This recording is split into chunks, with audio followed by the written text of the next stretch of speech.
Pwede ka bang makulong dahil sa utang? Isang pampublikong paalala tungkol sa utang at batas.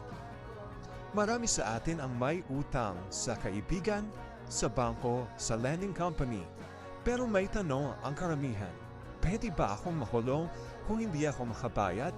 Ang sagot, depende. Pero teka, huwag kang kabahan. Halika, pag-usapan natin ito ng malinaw.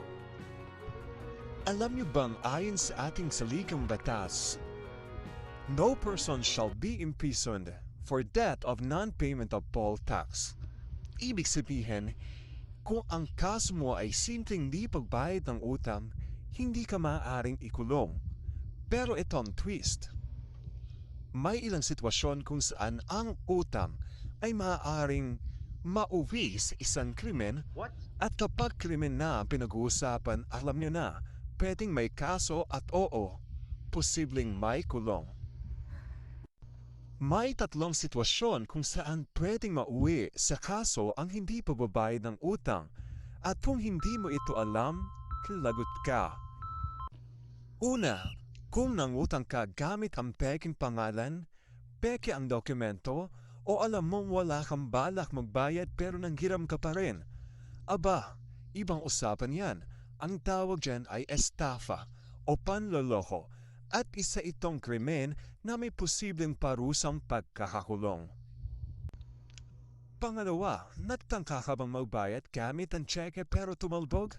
Kapag nagbigay ka ng talbog na tseke, may batas na pumoprotekta sa pinagkakautangan mo. Ayon sa BP 22, pwede kang kasuhan at posibleng maparusahan ng kulong.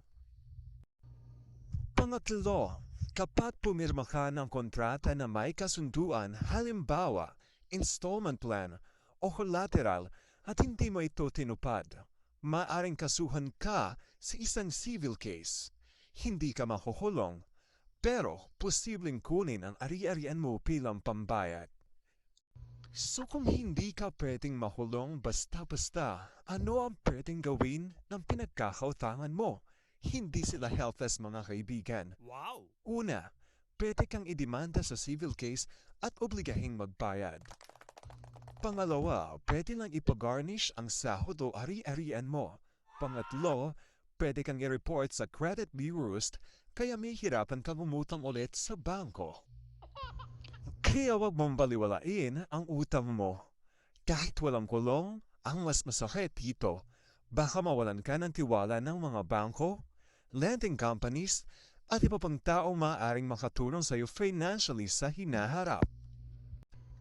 Kung may utang ka at hindi mo kayang bayaran agad, ang pinakamainam na gawin ay makipag-usap. Maghanap ng paraan para makabayad kahit paunti-unti, kaysa magtago at mas lumala ang sitwasyon. Tip lang kaibigan, makipag-ayos sa creditors, huwag matakot tumingin ng payment extension at iwasan ang panloloko. So uulitin natin, hindi ka pwedeng makulong sa simpleng utang, pero kung may panloloko, bouncing check, o paglabag sa kontrata, ibang usapan na yan. Kaya maging responsable at harapin ang obligasyon sa maayos na paraan. Hashtag no to utang na walang balak bayaran. Hashtag no to bouncing checks. Hashtag no to scam loans. Marami pa tayong pag-uusapan sa mga susunod na episodes. Kung may tanong ka tungkol sa batas, utang o negosyo, i-comment mo sa baba. At syempre, huwag mong kalimutang i-like, i-share, at i-subscribe para sa mas maraming public informations content tulad nito. Ako si JM at lagi nating tandaan, mas okay ang may alarm.